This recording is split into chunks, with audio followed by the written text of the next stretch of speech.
E na semana que vem você confere outras ações desse projeto que já faz parte do calendário aqui do Revista Novo Tempo.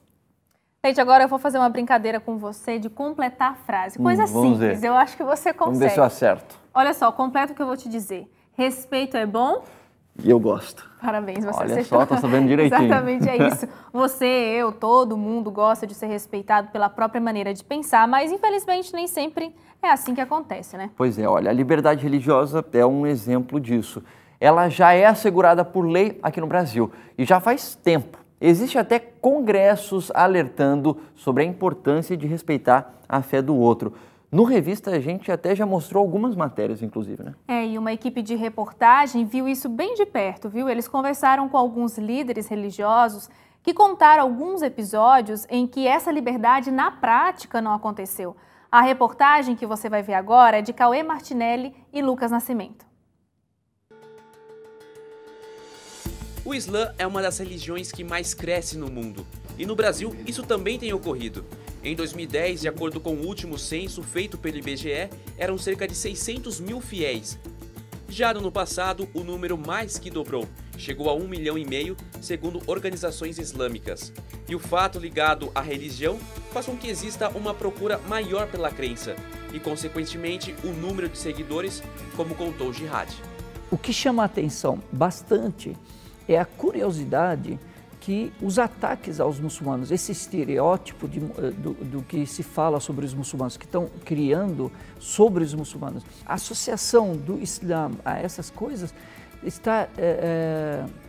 estão despertando uma curiosidade das pessoas e as pessoas estão indo buscar.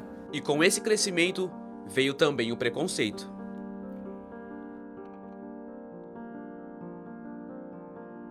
Eu estava no ponto para pegar o trólebus, entrar no trólebus, e aí uma senhora, muito nervosa, ela começou a dizer palavras de ordem. Você trouxe a guerra, volta para o seu país. E ela começou a falar alto e a me cuspir. O guspe dela pesado, sabe? Guspe mesmo. E além desse caso, a Rosângela, que faz parte da comunidade islâmica da cidade de São Bernardo do Campo, relembrou outros episódios em que esteve numa situação constrangedora provocada por existir uma intolerância religiosa. Ela ainda frisou um momento em que teve seu jihad, uma espécie de lenço, arrancado à sua cabeça. No ponto do ônibus, as pessoas puxam o lenço da minha cabeça, já me machucaram. Como eu já estou ciente disso, outras muçulmanas também, a gente anda com um lenço sempre na bolsa, sabe? E mesmo passando por todas essas situações, a Rosângela sempre preferiu assumir uma postura diferente do que normalmente era de se esperar.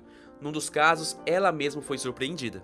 Então, naquele momento, quando eu me calei, eu percebi a grandeza dessa moça, daquele senhor e das pessoas, que elas começaram a perceber, puxa... No entanto, o preconceito não é algo direcionado somente a muçulmanos. O sacerdote de Umbanda, Sebastião Aparecido, contou que já presenciou alguns casos de intolerância religiosa.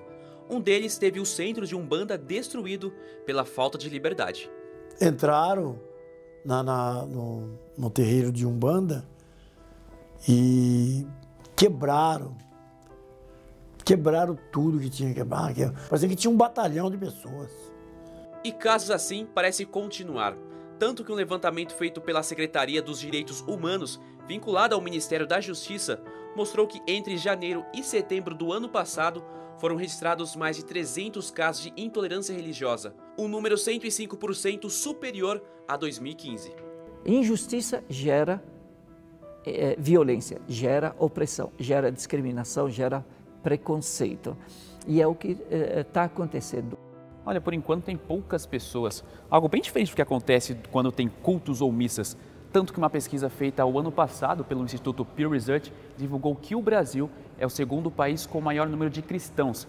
São quase 175 milhões de seguidores. E ainda outros casos acabam constrangendo e tirando a liberdade de escolher e exercer uma religião. Nem sempre os casos de intolerância são registrados, pelo menos para as autoridades. Mas esses atos marcam a vida dos que procuram exercer a sua fé num país que é tido como laico. E essa fé que também os levam a acreditar que o país é sim um lugar bom e que isso pode mudar.